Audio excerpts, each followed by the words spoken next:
Ahora le damos la palabra a la profesora Karina Ochoa, también de los Estados Unidos mexicanos.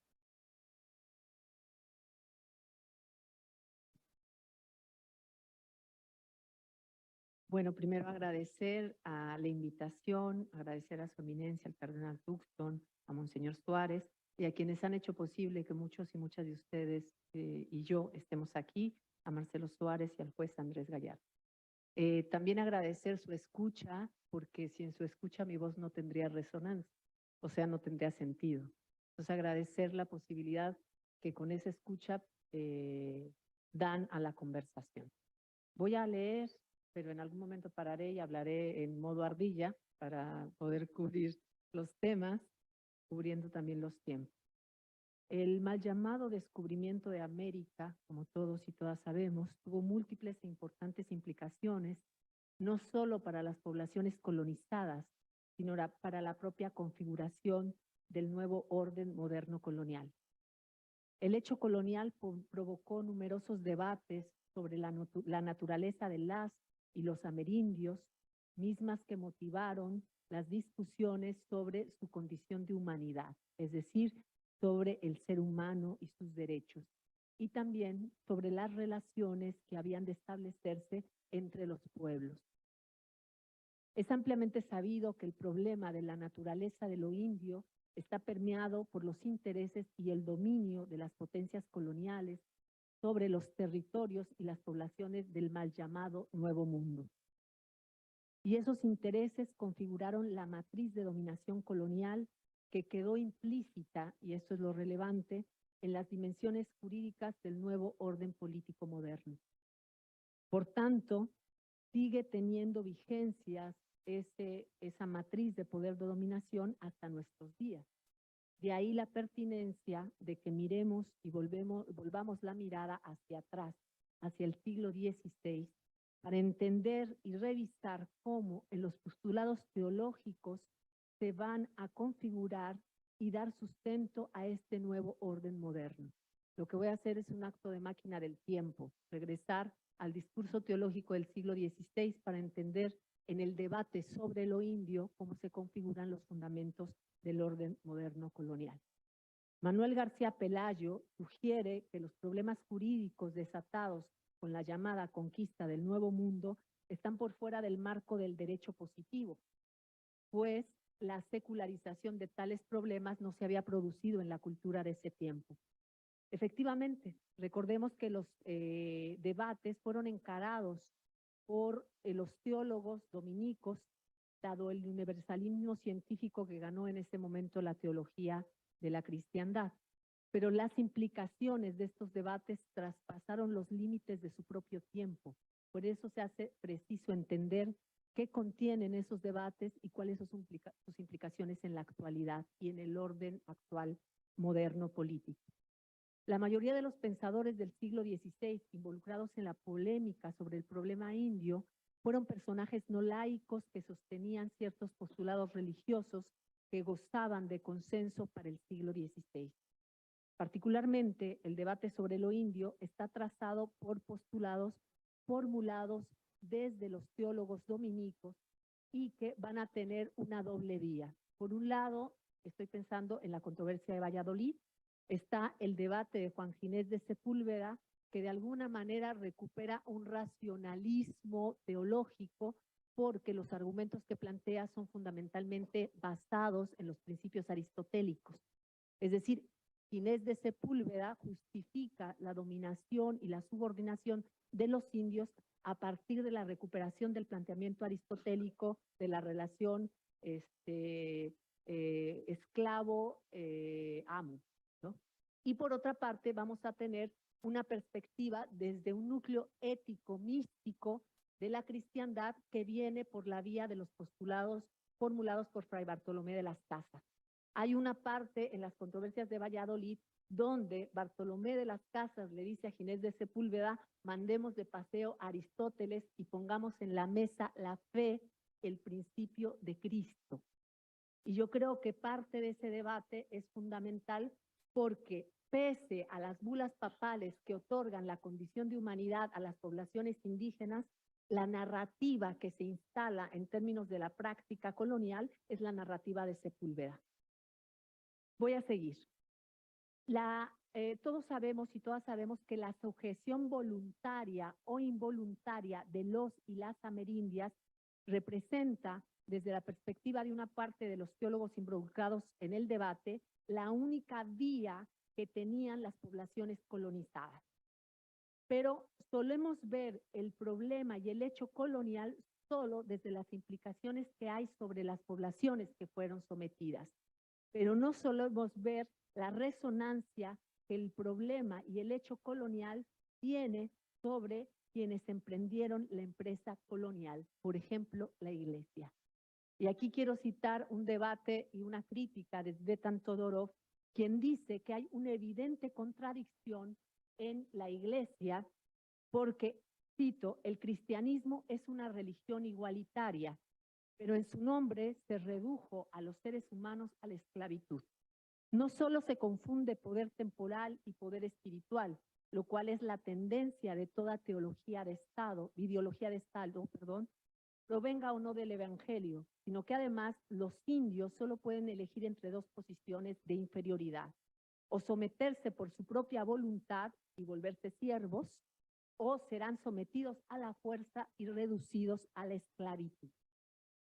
Yo celebro la declaración del día de ayer del Papa Francisco y de los integrantes de la Iglesia, que, como decía Ramón, postulan justamente que muchas de las prácticas del siglo XVI y de las normativas tienen que ser desconocidas como parte del principio de fe de la Iglesia. Porque si no hacemos eso, no podemos hacer el desplazamiento justamente del debate descolonial.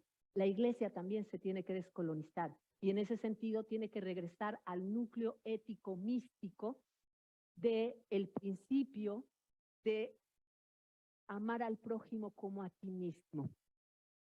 Es decir, volver al principio que le va a permitir la apertura del diálogo con horizontes de sentido como el africano, del Ubuntu, que dice yo soy si tú eres, y desplazarse de los principios que se establecieron a partir del acto de conquista dentro de la propia Iglesia. Al respecto voy a citar a la hondureña Breni Mendoza, una feminista, que en su artículo Los fundamentos no democráticos de la democracia, enunciados desde la Latinoamérica no occidental, destaca. Dice: el no matarás del Antiguo Testamento perdió su poder de mandamiento en la América española al ser suplantado por el asesinato justificado de aquellos no cristianos que se resistían a la conversión. Matar se volvió el acto civilizatorio que prometía redención a aquellos que asesinaban al servicio de la misión evangelizadora. El proyecto de colonización se convertía en una licencia para matar, y aquí se desplaza a la Iglesia de la vida por la Iglesia de la muerte. Y hay un debate muy interesante de Franz Finkelhammer en un libro que se llama La fe de Abraham y el Edipo Occidental, donde justamente formula el retorno al principio abrámico de la vida.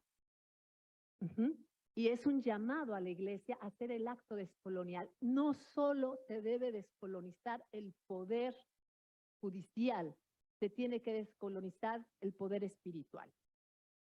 Sigo. Los objetivos de la conversión le brindaban al colonizador un bálsamo protector que reafirmaba la superioridad eurocristiana mientras constituía a los amerindios como eternamente muertos. ¿Qué quiero decir con esto? Lo que se instala en el poder, en el hecho colonial, es una política de la muerte que va a estar trazada desde los debates teológicos que se van a convertir en debates políticos.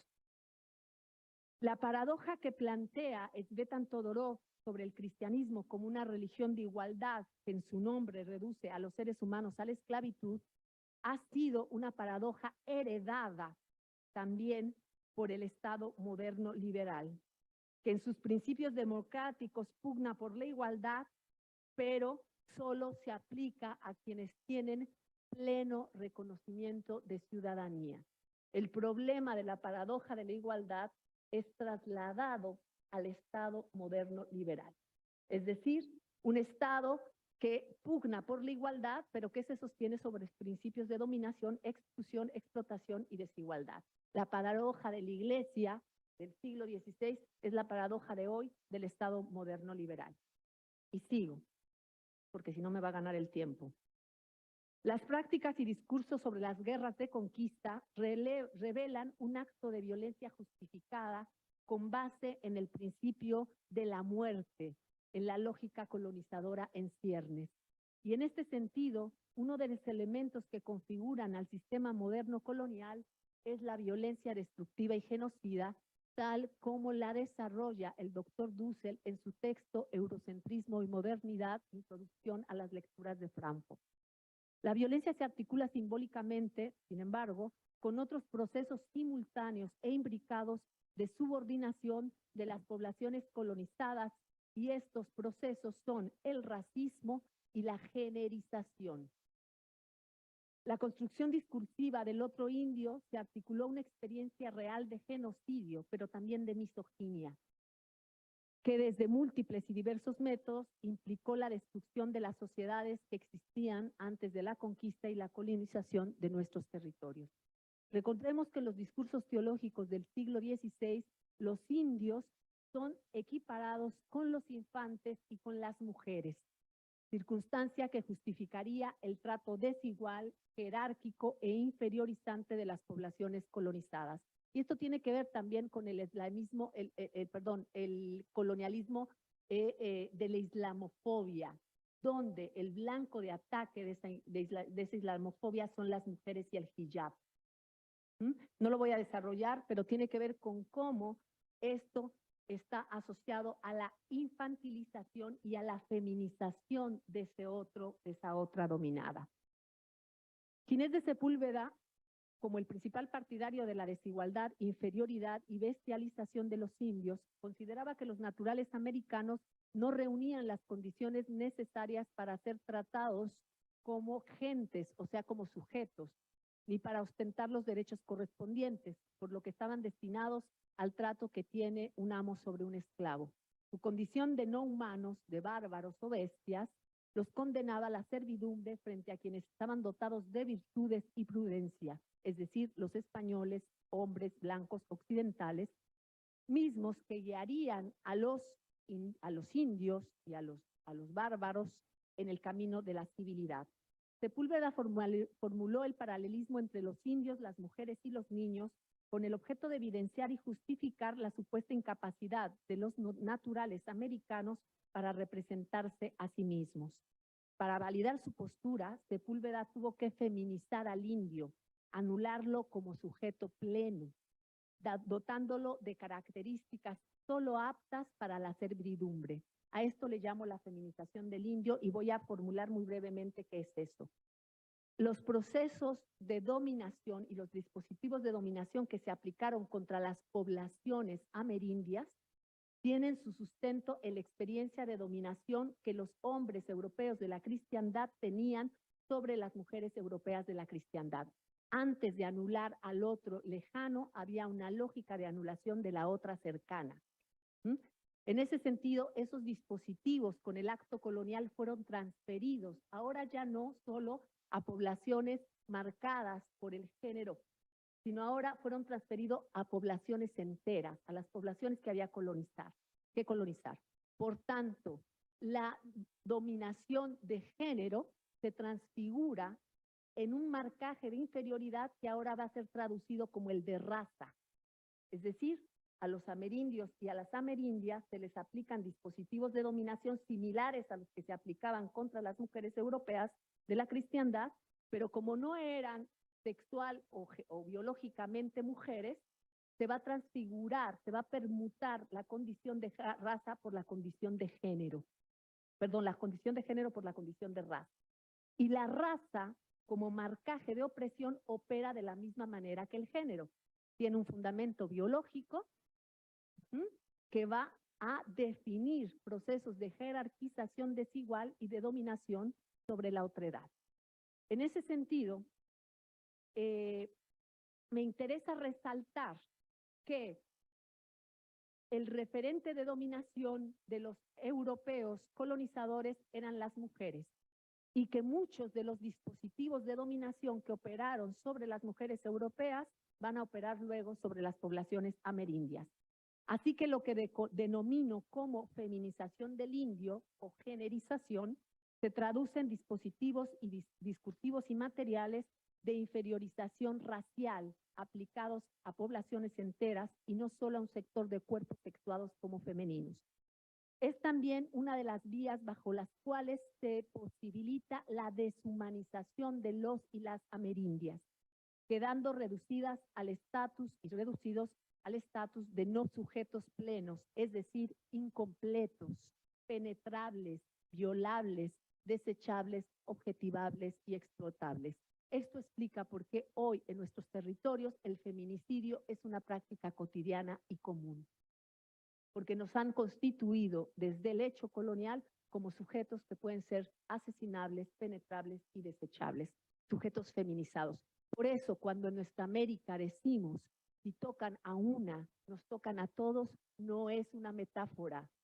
La defensa del cuerpo de las mujeres y de las mujeres es una defensa de todas las poblaciones. La feminización del otro indio y la misoginia inscrita en la violencia genocida no deben ser vistos como códigos de comportamiento, sino como elementos constitutivos del etos colonial. Por eso no hay descolonización sin despatriarcalización. Pero lo descrito con anterioridad tiene mayores implicaciones y un mayor grado de complejidad, ya que el proceso de deshumanización de las nativas y los nativos americanos a través de sus múltiples vías de gradación vertical, racializada y generizada, organizan una ontología política de la dominación. El problema tiene que ver con la condición de humanidad. Esa ontología política de la dominación, que implica que no somos plenamente humanos, va a ser constitutiva del orden colonial, pero además va a tener vigencia hasta nuestros días. Por eso a nuestros países se nos siguen denominando como países subdesarrollados. La gramática ahora no es que no tengamos alma, la gramática no es que no seamos plenamente humanos. La gramática moderna tiene que ver con el progreso. Por tanto, somos países subdesarrollados, o sea, subhumanos. El problema sigue estando vigente. Por eso me atrevo a decir que uno de los principales problemas del derecho moderno y sus derechos de humanidad es que no se confieren, esta es la gran falacia, de manera igualitaria a todas las personas. Estos quedan resguardados para quienes son considerados sujetos plenos, a decir hoy ciudadanos. Y no digo ciudadanas, ciudadanos. En este sentido, las poblaciones que habitamos las periferias tenemos que repensar qué entendemos por la defensa de los derechos humanos, en dónde los ubicamos. Los retos de la descolonización no son menores, pues por la forma como se configura el sistema mundo moderno androeurocéntrico, se requieren pensar las bases que le dan sustento a la colonialidad y reconocer el carácter imbricado de los sistemas de desigualdad racial, de clase, de sexo, género, de heteronormatividad obligatoria, que se vuelve crucial este análisis para desmontarlos. Voy a intentar cerrar, si no, no voy a terminar. Requerimos sobre todo pensar un mundo donde las posibilidades de existencia plena de todo ser humano y no humano sean posibles. Es decir, un mundo donde la ética de la vida desplace a la no ética de la muerte y de la violencia genocida misógina. Por eso tendremos que generar nuevas narrativas que dibujen y configuren una ontología de la liberación basada en la posibilidad de la vida desde la multiplicidad de las existencias humanas y no humanas. Es decir, construir un mundo donde quepan muchos mundos y donde haya una justicia diversa, plural y amplia que reconozca la posibilidad de la vida. Gracias.